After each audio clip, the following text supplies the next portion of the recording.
Christopher Bell was supposed to be unstoppable. 3 wins in the first 4 races of the 2025 season. $1 million banked from the All-Star race. The number 20 Joe Gibbs Racing Toyota looked like the fastest machine on 4 wheels in all of NASCAR. People were already writing Bell's championship speech in their heads. And then it all started falling apart. Behind the scenes at Joe Gibbs Racing, something was rotting. A trusted team member packed his bags and walked out mid-season. No warning, no explanation, no goodbye. Just gone. And Bell, he snapped, live on team radio in front of the entire NASCAR world. The usually calm and composed Christopher Bell completely unloaded on his own team. But here's what nobody is talking about. That departure was not the only one tearing JGR apart from the inside. There is a federal lawsuit. There is $8 million on the table. There are allegations of stolen trade secrets, internal power struggles, and an owner's grandson sitting at the center of the entire mess. And that is only half the story. Welcome to NASCAR Racing Report, the channel built for fans who want the real story, not just the highlight reel. If you love this sport at the level we do, hit that subscribe button right now. We are pushing toward 3,000 subscribers, and every single one of you keeps this channel alive. Like this video before we are done. Now let us get straight back into it, because this story gets wilder with every layer you peel back.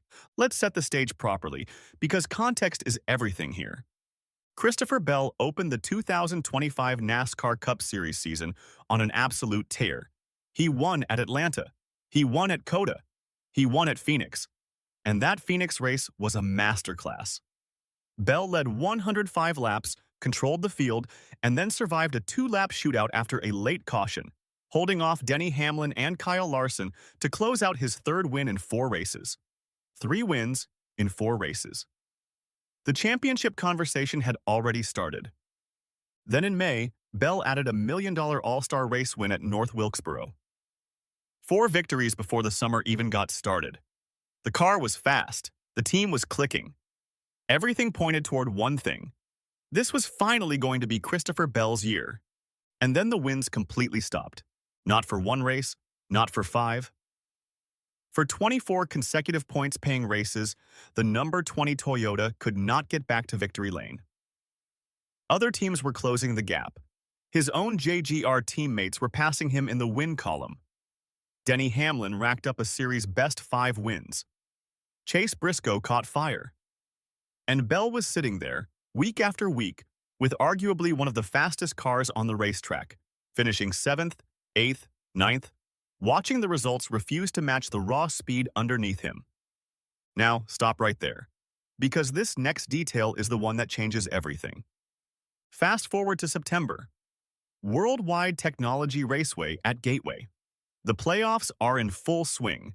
Bell is in the round of 16, and every race result matters. He finishes 7th. His JGR teammates Hamlin and Briscoe crossed the line 1st and 2nd.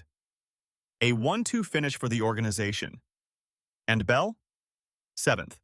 In a car he believed was the best on the track that day. Christopher Bell, one of the most even-keeled, professional, deliberately calm drivers in the entire NASCAR garage, completely lost it on the team radio. His exact words, caught live and broadcast to the world: "We just ran 7th with the best car on the track. Every single week it is the same thing. We are always the last car to pit road. I am over it."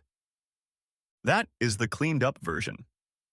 The actual radio transmission was laced with expletives, and in a sport where drivers are typically polished and diplomatic in every public moment, this was a 5-alarm fire going off inside one of NASCAR's most prestigious organizations. Here is why that matters so much. Bell was not angry because the car was slow. He was furious because the car was fast, and they still finished 7th. That means the problem was not speed. The problem was pit strategy. The problem was execution. And it had been quietly building for months before it finally boiled over at Gateway. Bell addressed it the very next day ahead of the Bristol night race. He called it a buildup of frustration. Crew chief Adam Stevens stayed measured, acknowledged that the long winless stretch was weighing the team down, and made clear the championship goal had not changed by 1 single degree. And then Bell went out at Bristol Motor Speedway on Saturday night, and won the race. Just like that. The pressure release worked. Or maybe the message finally got through. He finished the 2025 season with 4 points paying wins, 5th place in the final driver standings, and got eliminated from the playoffs at Martinsville by just 7 points. Second straight year eliminated at the round of 8 cutoff. So close, and yet the championship kept slipping through his fingers. That is the on-track story. Now here is where it gets truly messy. Quick reset on where we stand. Bell's on-track frustration is documented. But the real chaos inside Joe Gibbs Racing in 2025 did not just happen on race Sundays. It happened in the garage, in the courtroom, and in meeting rooms far from the cameras. Let's start with the unexpected mid-season departure that Bell publicly admitted blindsided him completely. Right after Bell won the All-Star race, literally days after banking $1 million, his longtime spotter Stevie Reeves quit. Not was fired. Quit. Bell said it plainly in his media availability at Charlotte Motor Speedway. It was all Stevie's decision. He made the decision on his own to quit. And that is all I am going to say. Think about that timing for one moment. Championship contender, 12 races into the season, building serious momentum. And your spotter, the person sitting in the grandstands calling the track for you in real time, your extra set of eyes at full racing speed, just walks away mid-year. Bell had to go up to the roof at Charlotte during the Xfinity race to train his replacement, Matt Philpott, on the fly. He even acknowledged that Philpott was not someone he would have chosen if they were not in this situation, but he also made the dynamic crystal clear. We are not doing him a favor, he is doing us a favor by filling in. That is a championship contending driver, mid-season, working with a new spotter who he admits was not his first choice. That alone would shake any team's execution at the highest level, and it may explain at least some of the strategic miscues Bell referenced in that Gateway Radio outburst. But hold on, because here is where this story reaches a completely different level. The situation with Gabhart is the story that the casual fan may have missed entirely, and it is the one that could define JGR's future. Joe Gibbs Racing's former competition director Chris Gabhart left the organization after being promoted to that role ahead of the 2025 season. And according to court filings, public record, not rumor, the reason he left allegedly had everything to do with the internal structure of the team. Gabhart claims in his legal declaration that he was promised a COO-level position with real authority over all competitive operations. Instead, he allegedly found himself overruled constantly by team ownership and family members on even routine competition decisions. His description of the situation, a dysfunctional organizational structure that he could not continue operating within. The flashpoint, reportedly, was Ty Gibbs, the owner's grandson, the driver of the number 54 car. Gabhart alleges, and this is his stated position in court filings, that he was pressured to step back down and crew chief Ty Gibbs, despite having just been elevated away from that role. He also reportedly raised documented concerns that the number 54 team was not held to the same standards as the teams running Bell, Hamlin, and Briscoe. That the number 54 car was managed directly by the Gibbs family, and everyone inside the organization knew it. When the relationship finally broke down, Gabhart claims JGR stopped paying him in November, separation talks collapsed, and he eventually moved to Spire Motorsports as chief motorsports officer. Then Joe Gibbs Racing sued him for more than $8 million.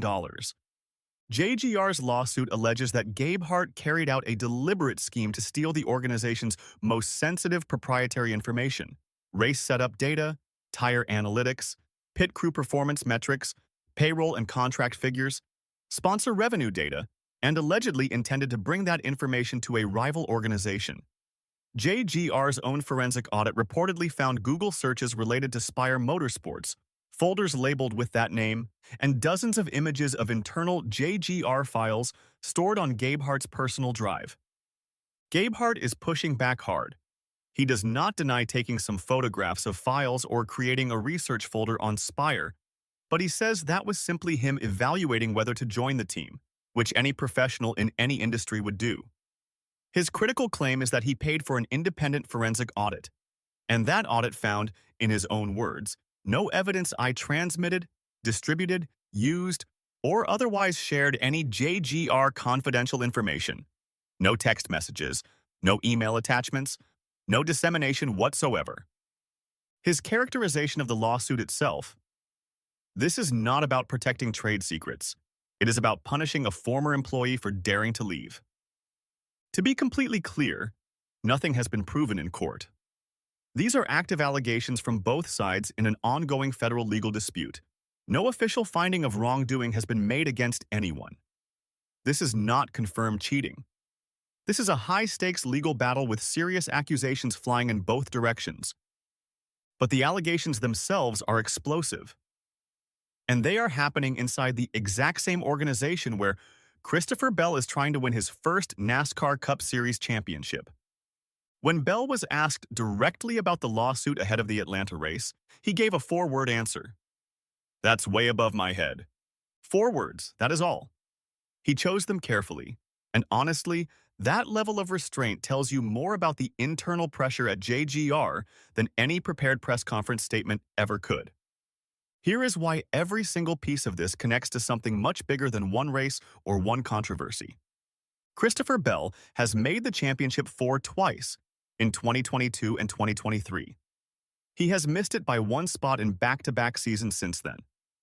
He is arguably one of the most talented drivers in the sport who has never held a Cup championship, and the window does not stay open forever in this game. The 2025 season showed both the ceiling and the floor of what this team is capable of. The ceiling: 4 wins, a $1 million All-Star trophy, consistent top 5 speed that ranked him among the best passers in the series. The floor: a very public radio meltdown over pit strategy, an unplanned mid-season spotter change that nobody prepared for, and the organization around him fighting a federal lawsuit while simultaneously trying to execute at a championship level. The question heading into 2026 is legitimate, and it is heavy. Is Joe Gibbs Racing actually stable? Or is the internal dysfunction that Gabe Hart allegedly described still alive and well inside that building in Huntersville? Is Bell going to get the pit cycle execution and strategic commitment that he clearly believes he deserves?